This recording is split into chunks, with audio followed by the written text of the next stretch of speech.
yliopistolla opiskellessa niin ehkä parasta on se, että täällä on tosi hyvä yhteishenki. Meillä on tosi hyvät tilat täällä näin. Ja itsessään tuo opetuksen taso on tosi korkealla. Että täällä annetaan vapautta opiskella niitä asioita, mitkä kiinnostaa.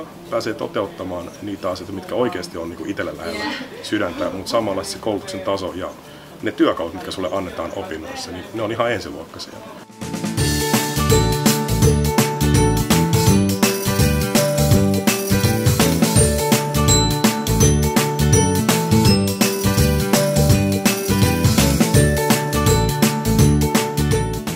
Laitoksella on tosi mukava opiskella, koska täällä on ihan törkeän hyvä yhteishenki.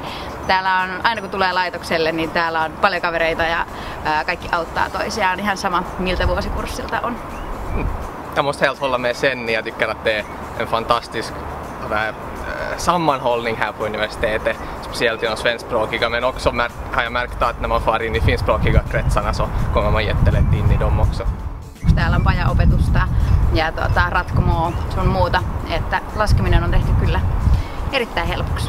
Det erbjuds helt speciella sätt som vi kan göra matematik här. Vi har såna här räknestugor som sen sa, såna här ratkomopajan dit man får fara och få personlig hjälp av föreläsare och andra studerande.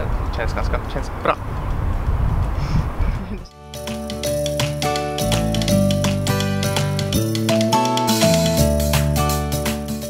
Päätin lähteä opiskelemaan tietojenkäsittelyä sen takia, että mä tykkään päästä auttamaan ihmisiä ja pienillä yksinkertaisilla äpeillä tai miksei infrastruktuuriinkin kuuluvilla asioilla, esimerkiksi ottoautomaatilla tai bussikortilla, niin pystyy tekemään ihmisten elämästä huomattavasti helpompaa. Ja se oikeastaan, joka myytä mulle lopullista, niin se tehtävät on oikeastaan puhdasta niin kuin luovaa ongelmanratkaisua. Että sulla on ongelma, ratkaise sen sillä tavalla, kun sä näet itse parhaaksi, että sen jälkeen sitä voi viilata vielä.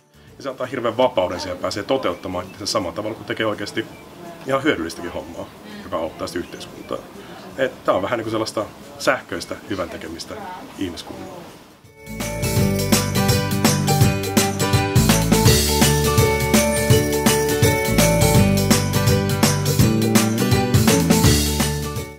No, kemiassa ylipäätään ehkä se, että ei tarvitse istua niin kuin pelkästään nenäkirjassa ja laskea. Pääsee välillä myös labraan laskemaan, mutta siis, ja myös tekemään niin kuin käsillä asioita.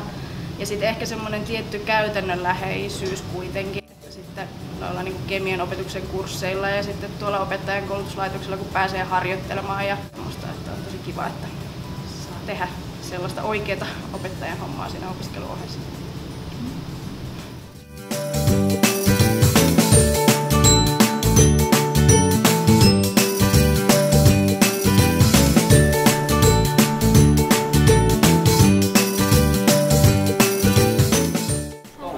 On tosi kivoja.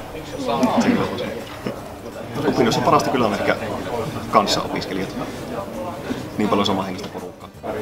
Sitten on kiva just porukalla miettiä jotain ongelmia, mitä on saanut kotitehtäväksi. Olen joskus käynyt tuolla Unisportilla kiipeämässä. Se on kiva, kun se on tuossa ihan tien toisella puolella.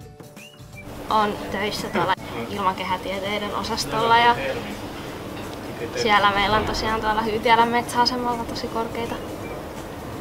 korkeita torneja ja 127-metrinen mastokin, niin sinne on sitten kesätöiden puolesta päässyt kiipeämään.